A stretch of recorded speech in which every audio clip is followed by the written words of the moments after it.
स्वागत है आप सभी का आपके अपने फेवरेट एजुकेशनल प्लेटफॉर्म पे जिसका नाम है मैग्नेट ब्रेन्स हिंदी मीडियम, जहां पर आपको मिलती है क्वालिटी कंटेंट एजुकेशन बिल्कुल फ्री ऑफ कॉस्ट। मतलब ये कि यहां पर आपको कोई फी नहीं पे करनी होती है और ना ही किसी प्रकार का कोई रजिस्ट्रेशन करवाना होता है। और इन्हीं बातों के साथ बच्चों आज की क्लास हम स्टार्ट करते हैं, जो कि होने वाली है बड़ी इंटरेस्टिंग और बड़ी इंपॉर्टेंट। बड़े ध्यान से कि कॉन्सेप्ट को सीखिएगा, समझिएगा और अपने दिमाग के अंदर आप सेट कर लीजिएगा, क्योंकि भैया जब हम बात करते हैं केमिकल इक्विलिब्रियम या फिर रासायनिक साम्यावस्था की, एक ऐसा चैप्टर जिसका वेटेज बहुत ज्यादा है, जिससे बहुत सारे क्वेश्चंस पूछ लिए जाते हैं। कहां पर? राइट। तो इससे बहुत सारे क्वेश्चंस पूछ लिए जाते हैं आपकी जो कॉम्पिटिटिव एग्जाम्स होती है ना, वहां पर। चैप्टर बड़ा है, इजी है, आराम से सारे कॉन्सेप्ट्स को एक एक करके अपन क्या करेंगे, तोड़ेंगे। बड़े ध्यान से देखोगे। देखो ये जो वर्ड है ना, कहां गया कहां गया कहां गया कहां गया, ये वाला इक्विलिब्रियम या फिर साम्यावस्था, बस ये अपने दिमाग में सेट होना चाहिए। एक बार यदि ये कहानी समझ में आ गई, राइट, तो उसके बाद सब कुछ बहुत ज्यादा आसान हो जाता है। और पिछली कक्षा की यदि हम बात करें तो उसमें हमने बात की थी किसके बारे में भाई, फिजिकल इक्विलिब्रियम के बारे में, यानी कि भौतिक अवस्था में जब साम्यावस्था होती है उसके बारे में। एक बार उस चीज को अपन देख लेते हैं। मस्त वाली वो बात है, ठीक है। साम्यावस्था आपको जो है उसका जो बेसिक कॉन्सेप्ट है, यदि वो समझ में आ जाए तो फिर क्या फर्क पड़ता है कि वो भौतिक है या फिर वो रासायनिक है, सारी कहानी एकदम क्लियर हो जाती है। मैंने कहा मैंने लिया एक डिब्बा, मैंने कहा भैया मैंने लिया एक डिब्बा, या फिर आप ये कह लो कि मैंने लिया एक बंद डिब्बा। मैंने लिया एक बंद डिब्बा और इस बंद डिब्बे के अंदर, राइट, हमने भर दिया है भैया जल। इस बंद डिब्बे के अंदर जो है हमने क्या भर दिया है, तो जल। और बाहर का जो तापमान है वो है अपना, मान लो 30 डिग्री सेल्सियस मान लो। अब वो बंद डिब्बे के अंदर यदि हमने जल भरा हुआ है और बाहर का तापमान 30 डिग्री सेल्सियस है, तो ये तो कंफर्म है कि जल के जो अणु हैं वो वाष्पीकृत होने की कोशिश करेंगे, मतलब वो वाष्पीय अवस्था में जाने की कोशिश करेंगे। आपने कहा हाँ सर ऐसा तो होगा। तो एक समय बाद जो आपका बंद डिब्बा है, इसमें आपके जो जल के अणु होंगे भाई वो वाष्पीकृत अवस्था में चले जाएंगे। इसका मतलब ये कि हम यहां पर ये कह सकते हैं कि यहां पर जो जल है वो किस में परिवर्तित हो रहा है। तो आपने कहा सर यहां पर जल है ना, किस में परिवर्तित हो रहा है, जल यहां पर परिवर्तित हो रहा है किसमें, वाष्प में। चलो ऑटोमेटिकली होगा क्योंकि कुछ तापमान तो है जो इस डिब्बे के अंदर है, और ये डिब्बे को हमने ले लिया भैया एकदम बंद। अब बड़े ध्यान से इस कहानी को आप सुनेंगे, ये कहानी बड़ी ही इंटरेस्टिंग है। ये है यहां पर जल और ये है यहां पर वाष्प। आप कह रहे होगे सर ये तो 9th क्लास का अपन एक कॉन्सेप्ट लेकर आए हैं। जी हाँ, 9th क्लास का कॉन्सेप्ट है और उसी से अपन ना इस पूरे आज की जो क्लास है ना उसको अपन रगड़ ही देंगे, मतलब मजा ही आ जाएगा। बात समझ में? चलो तो बेटा ध्यान से देखेंगे, जल वाष्प में परिवर्तित हो रहा है। अब थोड़ी देर बाद क्या हुआ कि वाष्प जो है वो भी जल में परिवर्तित हो रहा है।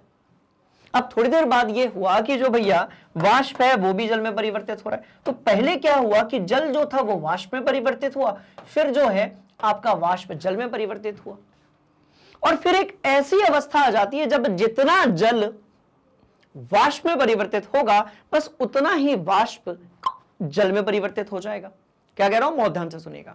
जितना जल वाष्प में परिवर्तित होगा उतना ही वाष्प जल में परिवर्तित होगा। तो ये जो सिचुएशन है, राइट, इसी को हम बोलते हैं साम्यावस्था। बहुत ध्यान से देखिएगा, ये जो सिचुएशन है ना, इसी को बेटा हम लोग क्या बोलते हैं, साम्यावस्था या फिर इक्विलिब्रियम। कि कोई भी रिएक्शन, भले ही वो फिजिकल हो या फिर केमिकल हो, भले ही वो भौतिक हो या फिर रासायनिक हो, कोई भी अभिक्रिया तो चलनी चाहिए, पर सांद्रता में या आपका जो अभिकारक और उत्पाद है उसकी मात्रा में कोई भी परिवर्तन नहीं आना चाहिए। यदि ऐसा हो रहा है तो इस अवस्था को हम बोलते हैं साम्य अवस्था या फिर साम्यावस्था। बात समझ में आ गई? मैंने कहा सर ये तो बहुत सिंपल था, ये तो बहुत सिंपल था। बिल्कुल भैया ये बहुत सिंपल था, पर यहां पर जो हम साम्यावस्था देख रहे हैं और ध्यान से देखेंगे बेटा, ये हमने भौतिक रूप में देखा है। तो ये क्या है, तो आपने कहा सर भौतिक साम्यावस्था। अच्छा एक चीज मैं आपको क्लियर कर दूं, दोनों का जो सांद्रता है या फिर मात्रा है वो बराबर नहीं है। बराबर क्या है वो बहुत ध्यान से देखिएगा कि बराबर क्या है, बहुत ध्यान से देखिएगा। हमने कहा भैया कि जो जल है ना, यहां पर मान लेते हैं कि उसके 100 अणु हैं और वाष्प जो है उसके मान लेते हैं कि भैया 20 अणु हैं। अब हमने कहा कि जल के जो 100 अणु थे यहां पर, उसमें से 8 अणु जो थे वो वाष्प बन गए। 8 अणु वाष्प बन गए, तो मैंने कहा भैया 100 माइनस 8 कर देते हैं, क्योंकि इतने अणु तो अब जल के है ही नहीं, वो किस में परिवर्तित हो गए भाई, वाष्प बन गए। ठीक है, और उसी समय पर वाष्प के दूसरे 8 अणु, 20 में से दूसरे 8 अणु जो थे भैया वो जल बन गए। मतलब एक तरफ तो जल के जितने अणु वाष्प बन रहे हैं, उतने ही वाष्प के कुछ अणु जो हैं वो किस में परिवर्तित हो रहे हैं भाई, जल में परिवर्तित हो रहे हैं। मतलब ये कि ये वाले जो 8 बने थे, है ना, इसको मैं दूसरे रंग से लिखता हूं, रुको, और इसको भी मैं दूसरे रंग से लिखता हूं, रुको।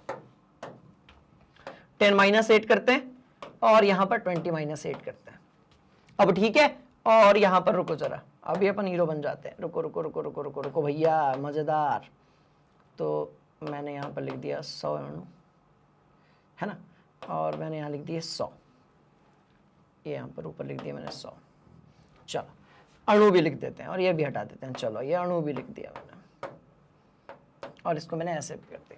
क्या ये बात समझ में आ गई? तो आपने कहा सर बड़ी इंटरेस्टिंग कहानी, क्या ब्लैक वाले जो हैं भैया वो जल के अणु होंगे और लाल वाले जो हैं वो अब आपके वाष्प के अणु होंगे। खेल हो गया खत्म। चलो जी, बढ़िया है जी। तो मैं कह रहा हूं कि जो 10 अणु हैं, 10 नहीं 100 अणु हैं, उसमें से 8 अणु जो थे वो किस में परिवर्तित हो गए, वाष्प में। और उसी समय पर वाष्प के 20 जो अणु थे, कितने भी हो सकते हैं, मैंने एग्जांपल लिया, 20 में से जो 8 हैं वो परिवर्तित हो गए जल में। इसका मतलब क्या हुआ, बड़े ध्यान से देखिएगा कि जब मैं जल के लिए समीकरण बनाऊंगा तो मैं कहूंगा कि भाई 8 अणु बाहर निकल रहे हैं, पर इधर वाले 8 जुड़ रहे हैं।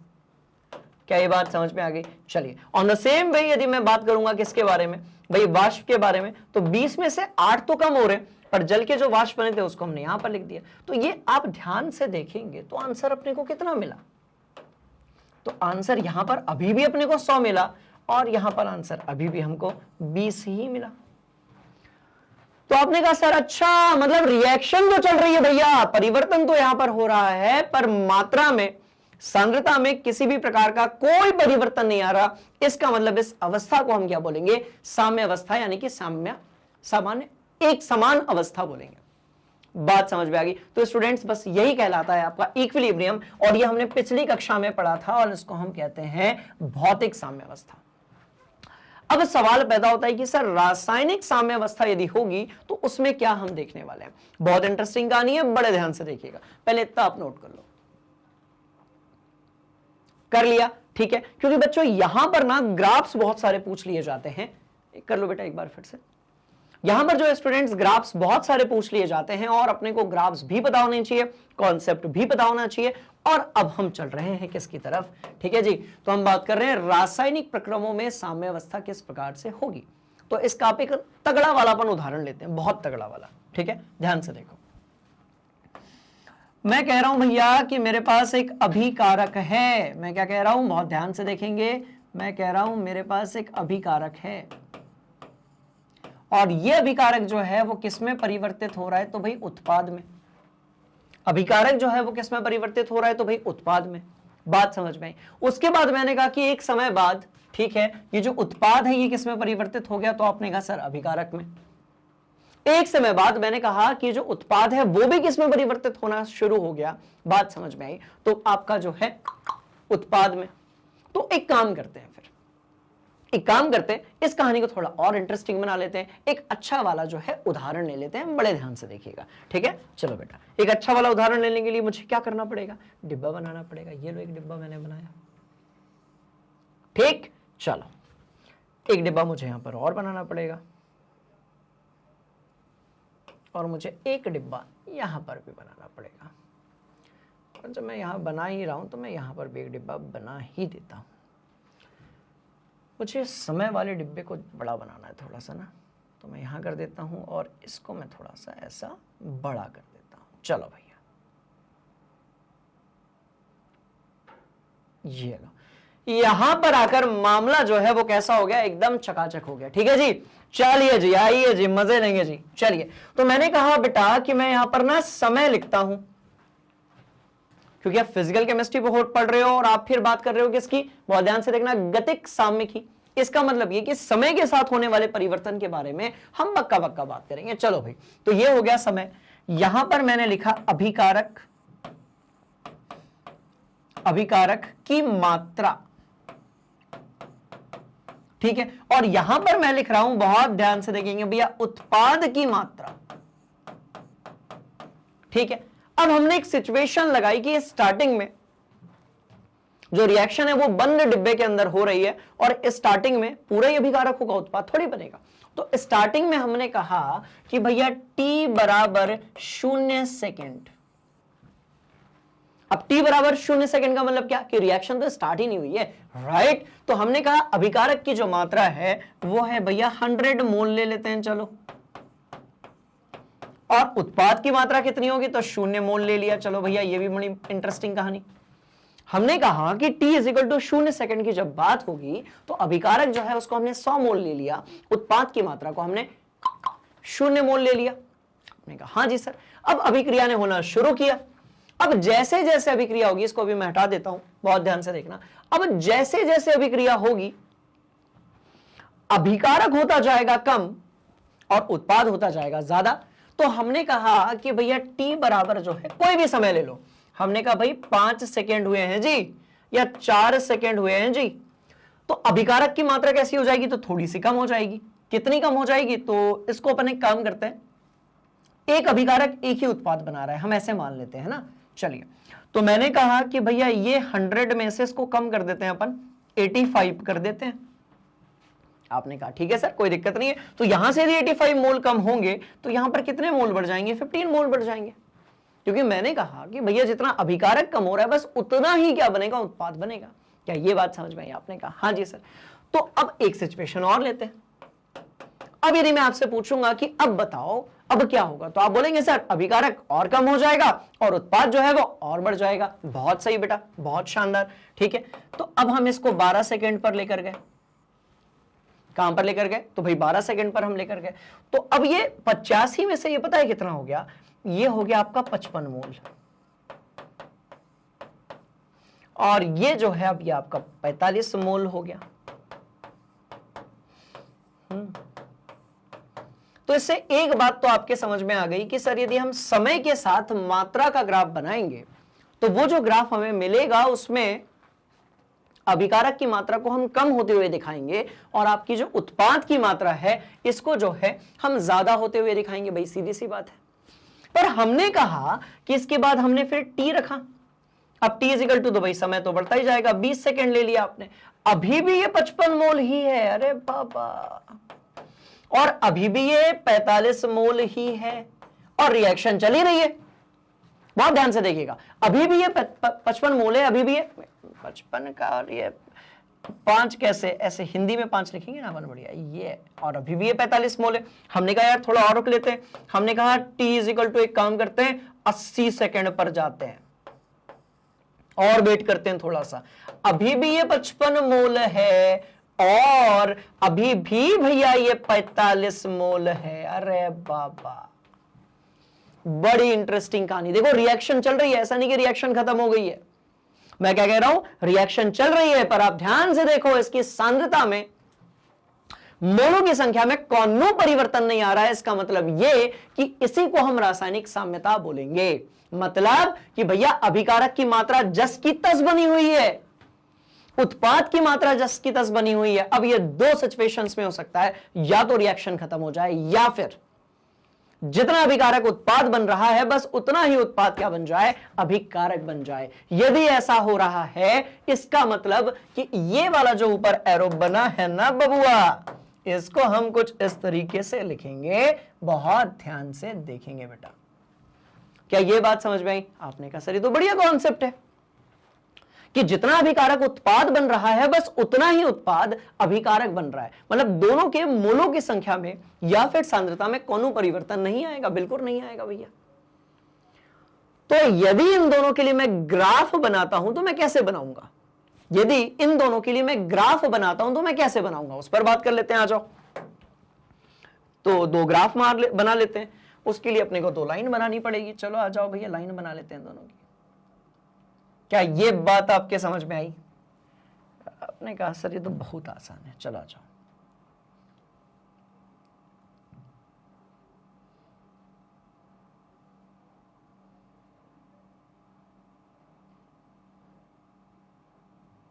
बन जा नहीं तो ज्यादा हो जाएगा। चलो एक ग्राफ हम यहां पर बना लेते हैं, ठीक है। यार इसको थोड़ा सा और इधर कर लेते हैं हम लोग, ताकि आप लोगों को ना मैं एक जो कॉन्सेप्ट है बढ़िया से खोपड़ी में सेट करवा सकूं, ठीक है। तो एक काम करते हैं, ग्राफ बनाते हैं किसके लिए भाई, अभिकारक के लिए। आइए भैया अभिकारक के लिए ग्राफ बनाते हैं, ठीक है। चलो तो हमने कहा कि भाई हम अभिकारक के लिए ग्राफ बनाएंगे, और ग्राफ बनाएंगे तो x और y पर अपने को कुछ रखना पड़ेगा। तो आपने कहा सर एक काम करते हैं, यहां पर हम रखते हैं नंबर ऑफ मोल्स, और नंबर ऑफ मोल्स को किससे दर्शाएंगे, तो आपने कहा सर n से। और यहां पर हम रखते हैं नहीं, नंबर ऑफ मोल्स नहीं, यहां पर हम रखते हैं समय, यहां पर हम रखते हैं क्या, t यानी कि समय, और यहां पर हम रखते हैं n। ये ठीक है, पक्का, यस सर। चलो तो मैंने कहा भैया एक तरफ n रख देते हैं, एक तरफ t रख देते हैं। अब अभिकारक की जो मात्रा है उसको अपन n से रिप्रेजेंट कर रहे हैं, उत्पाद की मात्रा को भी हम n से रिप्रेजेंट कर रहे हैं। अब बताओ स्टार्टिंग में कितना था, तो आपने कहा सर स्टार्टिंग में ये 100 था। हाउ जी, ठीक है जी, स्टार्टिंग में कितना था, तो आपने कहा सर ये स्टार्टिंग में 100 था। तो एक काम करते हैं, यहां पर हम लोग 0 लिख देते हैं, यहां पर हम लोग इसको हटा के यहां पर ऐसे 100 लिख देते हैं, और ये n कर देते हैं। अब जैसे जैसे समय बढ़ा तो 100 से 85 हुआ, 85 से 55 हुआ, और 55 पर कांस्टेंट हो गया। तो एक काम करते हैं, हम इसको भैया 100 से कहां पर लेकर आते हैं, 85 पर लेकर आते हैं, 85 पर लेकर आए, फिर हम इसको 55 पर लेकर आए, और उसके बाद रुको जरा, इसको हम 85 पर लेकर आए, उसके बाद हम 55 पर लेकर आए, उसके बाद वो 55 पर बना हुआ है। अब इसके बाद तो रिएक्शन किधर भी चली जाए, राइट, रिएक्शन हो भी रही है तो भी उसके मोलों की संख्या में कोई परिवर्तन नहीं आ रहा। मतलब ये कि यहां पर यदि एक ग्राफ मैं बनाता हूं, है ना, यहां पर यदि मैं इसको थोड़ा सा नीचे बना देता हूं स्टूडेंट्स, ठीक है बेटा। चलो मैं यदि यहां पर एक ग्राफ बनाता हूं, यदि मैं यहां पर एक ग्राफ बनाता हूं, तो वो ग्राफ मुझे कैसे मिलेगा, बड़े ध्यान से आप सभी लोग देखेंगे, वो ग्राफ मुझे ऐसा मिलेगा। मतलब ये कि अब ध्यान से देखो, ये मोलों की संख्या में कोई परिवर्तन नहीं हो रहा है, मतलब सांद्रता यहां पर आपकी कैसी नियत है, बनी हुई है भैया। सांद्रता जो है वो कैसी बनी हुई है, तो आपने कहा सर रुको यार एक मिनट, यहां पर लेते हैं, ठीक है। तो आपने कहा सर सांद्रता जो है वो कैसी बनी हुई है, इंटरेस्टिंग कहानी, ग्राफ एकदम परफेक्ट अपन बनाएंगे, है ना। तो आपने कहा सर सांद्रता ना एकदम नियत बनी हुई है। चलो भैया ये बना दिया ग्राफ, बात समझ में आई। तो इस तरीके से आपने जब अभिकारक के लिए ग्राफ बनाया तो पहले तो ऊपर था पॉइंट, फिर धीरे धीरे समय के साथ नीचे आता गया। हम उत्पाद के लिए बनाते हैं, आ जाओ भाई उत्पाद के लिए ग्राफ बनाएंगे। उत्पाद के लिए हम ग्राफ बनाएंगे इससे, ठीक है।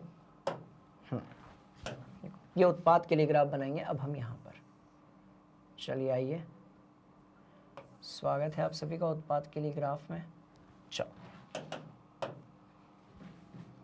ये कह रहे हो यहां लगा दो, ये कह रहे हो यहां लगा दो, खत्म बात। और उत्पाद के लिए भैया हम जो ग्राफ बना रहे हैं उसमें मैं यहां पर लिख देता हूं उत्पाद। आपने कहा ओके सर, बड़ी मजेदार कहानी। यहां पर क्या लिख दिया, तो टी लिख दिया, और यहां पर मैंने लिख दिया एन।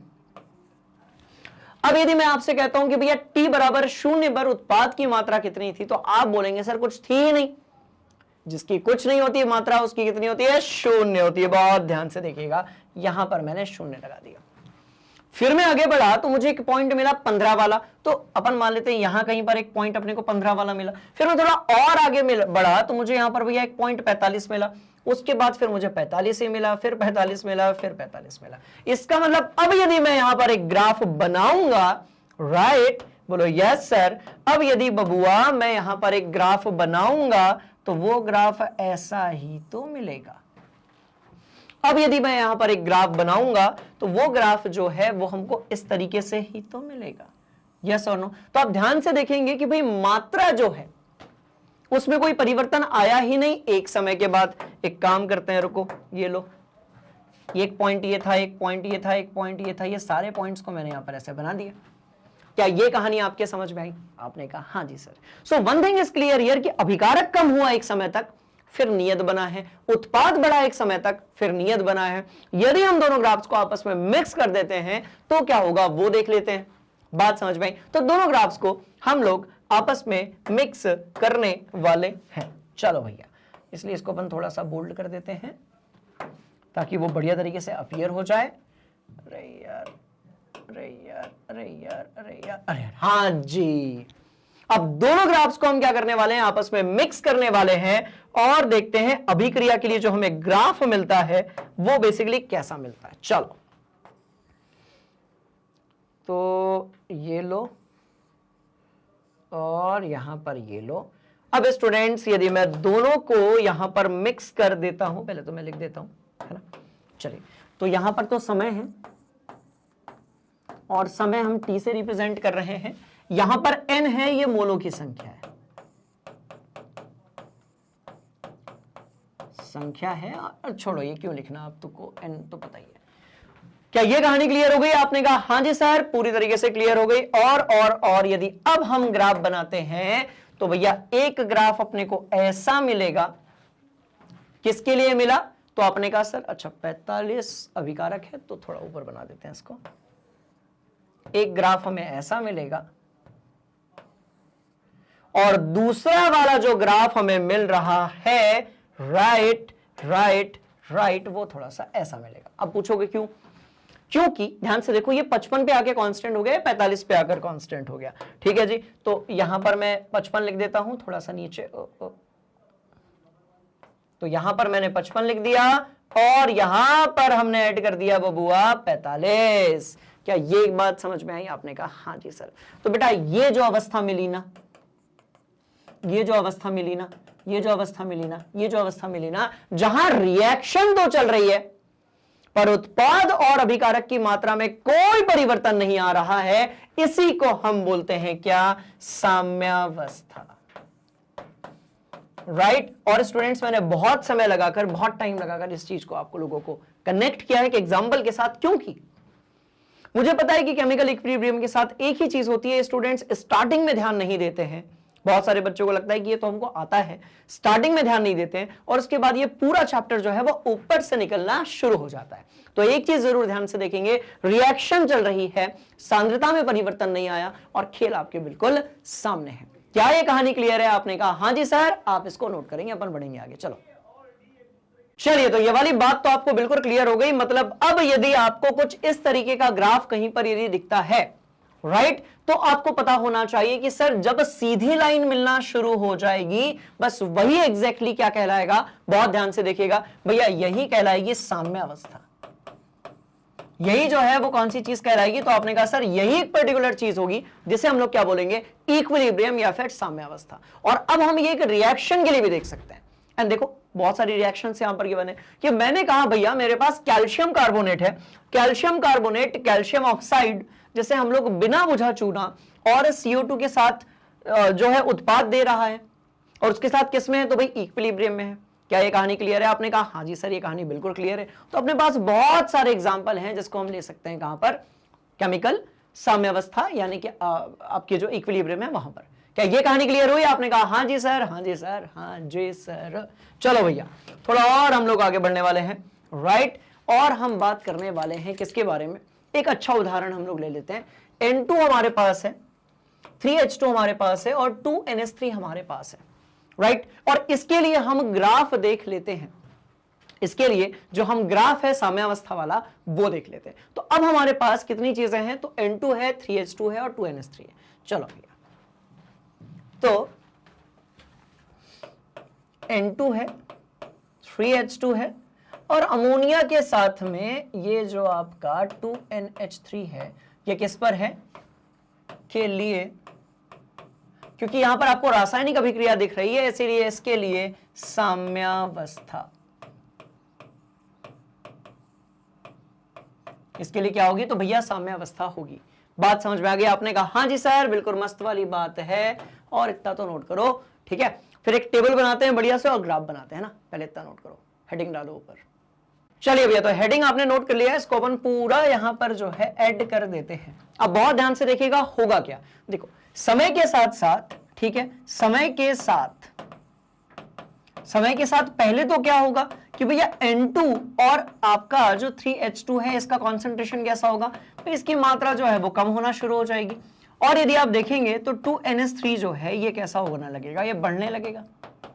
ये कैसा होने लगेगा, बढ़ने लगेगा। तो यदि इन सबके लिए मैं ग्राफ बनाऊंगा तो अभिकारक के लिए जो ग्राफ है, राइट, अब देखो यदि हमारा यहां पर, ध्यान से देखेंगे आप, यदि हमारा यहां पर, रुको एक मिनट, ठीक है, इसको यहां से हटाते हैं। यदि लिखा हुआ है यहां पर कि भाई N2 + 3H2 जो है ये आपको दे रहा है 2NH3, तो इसका एक चीज तो क्लियर है कि भैया अभिकारक धीरे धीरे कम होता जा रहा है और उत्पाद बढ़ता जा रहा है। मतलब ये कि यदि हम यहां पर अभिकारक के लिए ग्राफ बनाएं इस वाले एरो के साथ में, तो भाई अभिकारक का ग्राफ ऐसा होगा और उत्पाद का ग्राफ ऐसा होगा। बात समझ में आ गई। पर यदि आप बात करते हो कि सर ऐसा नहीं है और ये साम्यावस्था में पाया जा रहा है, पर आपने कहा कि सर ऐसा नहीं है, ये साम्यावस्था में पाया जा रहा है, तो उस एक पर्टिकुलर सिचुएशन में जो ग्राफ होगा, तो उस एक पर्टिकुलर सिचुएशन में जो ग्राफ होगा, राइट, वो कैसा होगा? तो भाई सीधी सी बात है कि अभिकारक के लिए जो है वो थोड़ी देर कम होगा, उसके बाद फिर सीधा रहेगा। और यहां पर आप यदि समय लेते हैं और यहां पर यदि आप मोलों की संख्या लेते हैं या फिर सांद्रता का कोई दूसरा पैरामीटर भी लेते हैं, तो भाई सीधी सी बात है कि दोनों अभिकारक के लिए ग्राफ जो है वो डाउन होगा और उत्पाद के लिए ग्राफ एक टाइम बाद बढ़ने लगेगा। अब एक ऐसी सिचुएशन आएगी कि उसके बाद इनके सांद्रता में कोई भी परिवर्तन नहीं आएगा और उसी को हम लोग क्या बोलेंगे, बहुत ध्यान से देखिएगा, उसी को हम बोलेंगे केमिकल इक्विलिब्रियम या फिर रासायनिक साम्यता।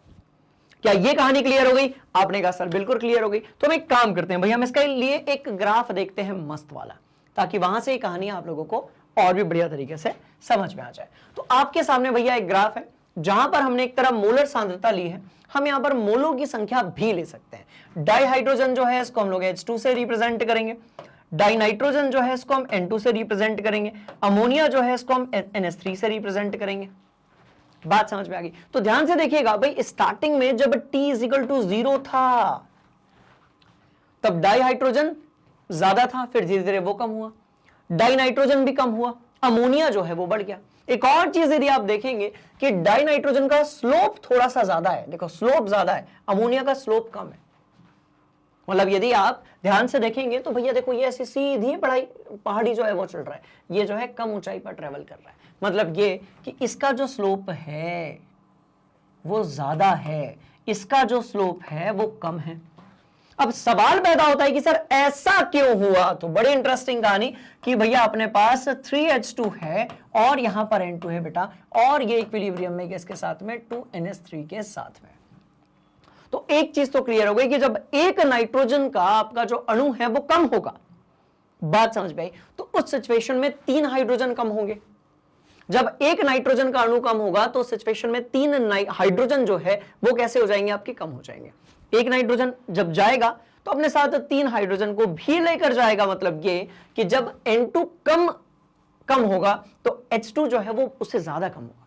बात समझ में आ रही है? इंटरेस्टिंग कहानी। चलिए, तो इसीलिए डाई हाइड्रोजन का आप यदि ग्राफ देखेंगे, H2 का यदि आप ग्राफ देखेंगे तो वो आपको थोड़ा ज्यादा कर्व दिख रहा है, और यदि आप N2 का देखेंगे तो भाई वो कम दिख रहा है आपको। और जैसे जैसे ये दोनों कम होंगे, बहुत ध्यान से देखिएगा बबुआ, जैसे जैसे ये दोनों कम होंगे वैसे वैसे जो है आपका अमोनिया NH3 कैसा होता जाएगा भाई, बढ़ता जाएगा। एक ऐसा समय आएगा, बहुत ध्यान से देखेंगे बेटा, एक ऐसा समय आएगा इसके बाद कॉन्सेंट्रेशन एक समान हो गया, कॉन्सेंट्रेशन में कोई परिवर्तन नहीं हुआ। ध्यान से देखना, लाल वाली लाइन, हरी वाली लाइन, नीली वाली लाइन सीधी चल रही है।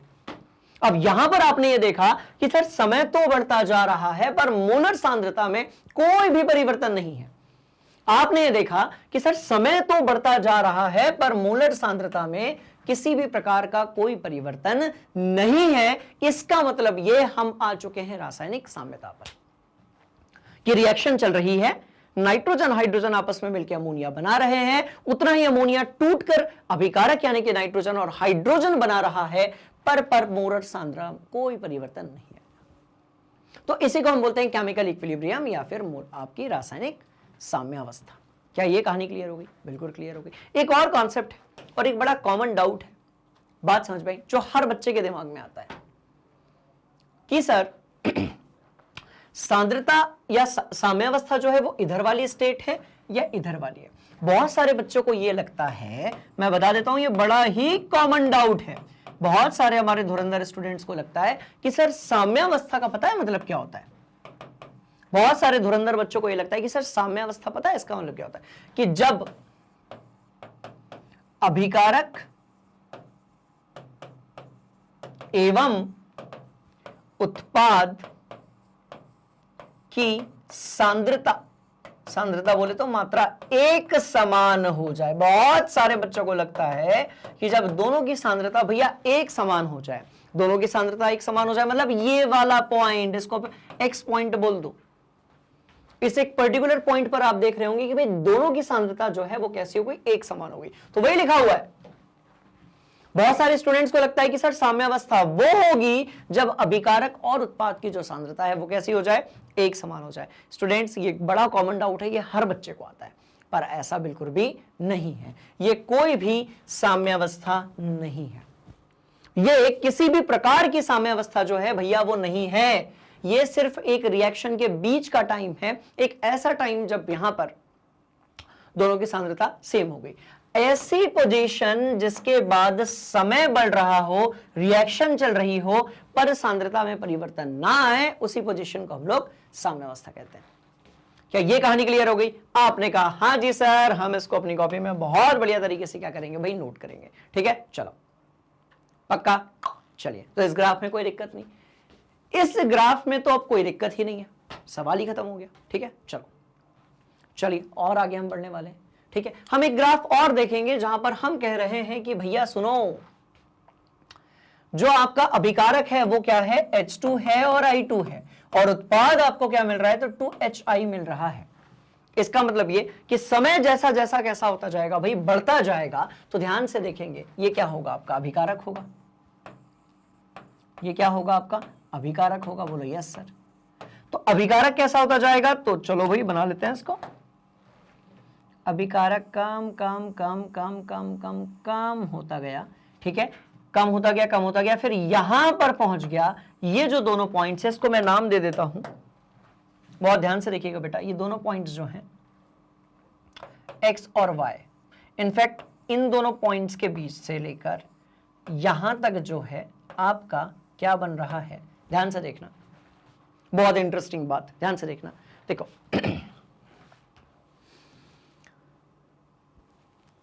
अच्छा ये वाली बात है, ठीक है, कोई दिक्कत नहीं है। अब बहुत सारे स्टूडेंट्स को पता है, पहले ये डाउट है सर इधर भी समय उधर भी समय। स्टूडेंट्स, दो ग्राफ्स को आपस में क्या कर दिया गया भाई, कनेक्ट कर दिया गया। बहुत ध्यान से देखिएगा, इधर वाले पोर्शन को यदि आप नहीं देखेंगे, इधर वाले को मत देखो, पहले थोड़ी देर जो है आप इस वाले पार्ट को मत देखिए, ये वाले पार्ट को अपन ऐसे ऐसे कर देते हैं। ठीक है, और यहां से इसको मैं हटा देता हूं। ये इस पूरे पार्ट को मैंने कहा भैया मेरे को देखना ही नहीं है, मतलब मेरे को पसंद ही नहीं आया, हाँ नहीं देखना चाहते, हम हटा दिया हमने। चलो अब बहुत ध्यान से देखिएगा भाई, यदि इस वाले रिएक्शन की हम बात करें, राइट राइट राइट, तो उसके लिए हमारे पास एक ग्राफ, और ये रहा हमारे पास दूसरा वाला ग्राफ। ये लो भैया, ये रहा हमारे पास दूसरा वाला ग्राफ। तो यहां पर और इस पॉइंट पर जब हम पहुंचे तो हमने देखा कि अब रिएक्शन तो चल रही है, बात समझ में आ गई, पर कोई चेंज नहीं आ रहा सांद्रता में। तो यहां से लेकर इस वाले पॉइंट तक, और इधर पर ये वाला जो पॉइंट है ना, ये तो नीले वाला हो जाएगा आपका, और एक लाल वाला भी बना लेते हैं अपन लोग। ठीक है, और इधर तक कोई भी परिवर्तन नहीं आया किसमें, ध्यान से देखेंगे तो भाई कोई भी परिवर्तन नहीं आया किसमें, बहुत ध्यान से देखेंगे, राइट, सांद्रता में। तो ये कौन सी अवस्था होगी, तो आपने कहा सर साम्य अवस्था होगी। एक ग्राफ तो क्लियर हो गया। अब हम दूसरे वाले ग्राफ के बारे में बात करते हैं। अब हम पहले वाले ग्राफ को नहीं देखेंगे। अब मैं कह रहा हूं कि यदि मेरे पास ये इंफॉर्मेशन है कि 2HI जो है वो परिवर्तित हो रही है H2 प्लस I2 में, तो इसका ग्राफ कैसा होगा, तो भाई सीधी सी बात है कि इसका ग्राफ ये होगा कि जो आपका HI है वो कम होता जाएगा, HI जो है वो आपका कम होता जाएगा, और H2 और I2 जो है वो बढ़ते जाएंगे, क्योंकि रिएक्शन किसी एक दिशा में जा रही है तो भाई अभिकारक की मात्रा बढ़ती जाएगी और कम होती जाएगी, और उत्पाद की जो मात्रा है वो बढ़ती जाएगी। बहुत इंटरेस्टिंग कहानी, बात समझ में। तो मुझे एक ग्राफ ऐसा मिलेगा। अब इस ग्राफ को यदि मैं पलट दूं, इस ग्राफ को यदि मैं पलट दूं, राइट, तो क्या मुझे कुछ ऐसा ग्राफ नहीं मिलेगा, ध्यान से देख लो, तो क्या मुझे कुछ ऐसा ग्राफ नहीं मिलेगा। इधर वाले को तो मैं देखने नहीं दूंगा। अब ध्यान से देखेंगे तो यदि आपका अब ये अभिकारक हो गया और इधर वाला आपका यदि उत्पाद हो गया, तो ये वो सिचुएशन है कि HI की मात्रा धीरे धीरे कम होती जाएगी, H2 और I2 की मात्रा बढ़ती जाएगी। क्या ये कहानी समझ में आ गई? तो स्टूडेंट्स, ऐसे ग्राफ से भी आपको नहीं घबराना है, पता है इसका मतलब क्या है कि दोनों ग्राफ्स को हमने मिलाया, इस वाले को भी मिलाया, इस वाले को भी मिलाया, वो मिला और हमें अल्टीमेटली फिर ग्राफ मिला। पता है कौन सा वाला? ये वाला देखो, H2 प्लस यहां पर I2 और ये ऐसा और ये ऐसा और यहां पर 2HI, दैट्स ऑल। तो फिर हमें ना ये वाला ग्राफ मिल गया, खेल हो गया खत्म। तो फिर हमें जो है स्टूडेंट्स बेटा ये वाला ग्राफ मिल गया और ये ग्राफ जो है वो यहां पर बना हुआ है। क्या ये क्लियर हो गया? आपने कहा हाँ सर, मस्त तरीके से। तो अब आप लोगों को ग्राफ्स पे क्लियर, कोई दिक्कत नहीं होनी चाहिए। रासायनिक साम्यावस्था है तो रिएक्शन होगी, भौतिक यदि है तो अवस्था परिवर्तन होगा। ठीक है जी, चलिए नोट करेंगे। ठीक, चलो आ जाओ।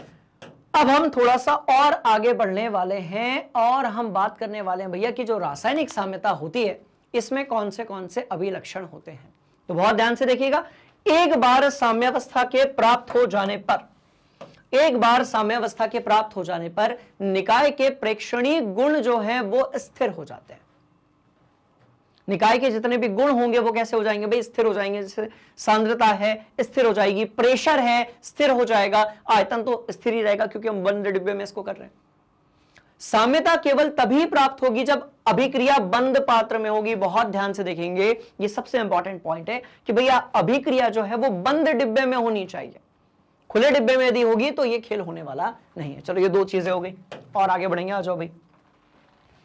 साम्यता गतिक प्रकृति का होता है, इसका मतलब ये हो गया कि ये डायनेमिक नेचर का होता है। सवाल पैदा होता है सर डायनेमिक नेचर क्या? तो कभी ध्यान से देखेंगे अभिकारक ज्यादा हो सकता है, कभी उत्पाद ज्यादा हो सकता है, या फिर दोनों की सांद्रता जो है उसमें जीरो जो चेंज है आपका उसमें शून्य परिवर्तन आ सकता है। उसी को अपन साम्यावस्था कहते हैं। ठीक है, चलो और बहुत ध्यान से देखिएगा। उत्प्रेरक साम्यता बिंदु को परिवर्तित नहीं कर सकता। उत्प्रेरक जो है वो साम्य बिंदु जो होगा जिस पर सांद्रताओं में परिवर्तन शून्य हो जाता है उसको परिवर्तित नहीं कर सकता। दूसरी बात यह कि जब आप उत्क्रमणीय अभिक्रिया की बात करेंगे, रिवर्सिबल रिएक्शन की बात करेंगे, तो रासायनिक साम्यता दोनों में से किसी भी तरफ हो सकती है। अभिकारक की तरफ भी हो सकती है और उत्पाद की तरफ भी हो सकती है बड़ी। और ये एग्जाम्पल अपन ने उसी का तो देखा था, ये वाला। ठीक है जी, आपने कहा हाँ जी सर। चलो भैया, तो अपन एग्जांपल्स भी देख लिए, ग्राफ्स भी देख लिए, सारी इंपॉर्टेंट चीजों को दिमाग के अंदर फिट कर लिया। बढ़िया से नोट्स बना लीजिए क्योंकि इसके बाद हम करने जा रहे हैं क्या? न्यूमेरिकल्स की शुरुआत अगले वाले टॉपिक के साथ में। अगले टॉपिक में हम बात करने वाले हैं इक्विलिब्रियम कांस्टेंट यानी कि साम्यावस्था स्थिरांक के बारे में। और बड़ा सिंपल सा टॉपिक है, दो बिल्कुल नन्हे मुन्ने से फॉर्मूले हैं, बस उसको दिमाग के अंदर फिट रखना है और अपना काम जो है वो कैसा हो जाएगा? खत्म हो जाएगा। और उसके लिए क्या करना पड़ेगा? तो बड़ी इंटरेस्टिंग कहानी है। ठीक है, बड़ी इंटरेस्टिंग कहानी है। पहले तो एक ये सवाल देखना पड़ेगा। ठीक है, बहुत ध्यान से देखना। अब यहां पर क्या हो रहा है? देखो देखो देखो देखो देखो देखो, ये वाला जो पॉइंट है ना, ये वाला, ये उत्क्रमणीय अभिक्रिया थी। तो भैया N2O4 आपका रंगहीन है और 2NO2 जो है ये आपका लाल भूरे रंग का है। बिल्कुल सही बात है। साम्यावस्था में रंग बदलता भी जाएगा, नहीं, साम्यावस्था में आने के बाद एक बार रंग बदल गया उसके बाद रंग जो है आपका वो फिक्स हो जाएगा। अब यदि N2O4 ज्यादा है तो रंगहीन वहां पर आपको दिखेगा। अब रंगहीन का तो कोई रंग होता नहीं है तो दिखेगा नहीं, पर यदि NO2 की मात्रा ज्यादा है तो भैया लाल भूरा रंग अपने को ज्यादा अपीयर होगा। चलिए भाई, ये वाली कहानी यहां पर आकर बिल्कुल खत्म हो गई। हम मिलने वाले हैं अगली क्लास में जहां पर हम बात करेंगे केमिकल इक्विलिब्रियम के कांस्टेंट यानी कि इक्विलिब्रियम कांस्टेंट के बारे में, साम्यावस्था स्थिरांक के बारे में। उसके लिए करना क्या होगा? बहुत शानदार सी कहानी है भाई। आप ऐप से भी एक्सेस कर सकते हैं, गूगल सर्च से भी एक्सेस कर सकते हैं। आप गूगल पे जाइए, सर्च कीजिए मैग्नेट ब्रेन्स। आपने किया सर्च और आपके सामने होगा असीमित ज्ञान का भंडार। यदि आप इंग्लिश मीडियम स्टूडेंट्स हैं, राइट, तो भैया नर्सरी से लेकर 12वीं तक और ये सारे कोर्सेज आपको मिलेंगे बिल्कुल free of cost. On the same way यदि हम बात करते हैं हिंदी मीडियम स्टूडेंट्स की, तो भैया 7वीं से लेकर 12वीं तक ये सारी चीजें आपको मिलने वाली है। कैसी? बिल्कुल फ्री ऑफ कॉस्ट। साथ साथ में आप बुक्स और ई बुक्स को भी एक्सेस कर सकते हो, जिसके जो लिंक है वो नीचे डिस्क्रिप्शन में गिवन है। स्टूडेंट्स, हम लोग अगली क्लास में मिल रहे हैं। आज की क्लास में यदि कोई भी डाउट होगा तो आप उसे प्लीज कमेंट बॉक्स में पुट कर दीजिएगा। मिल रहे हैं अगली क्लास में, तब तक के लिए बने रहिए मैग्नेट ब्रेन्स हिंदी मीडियम के साथ। Thank you so much. जय हिंद।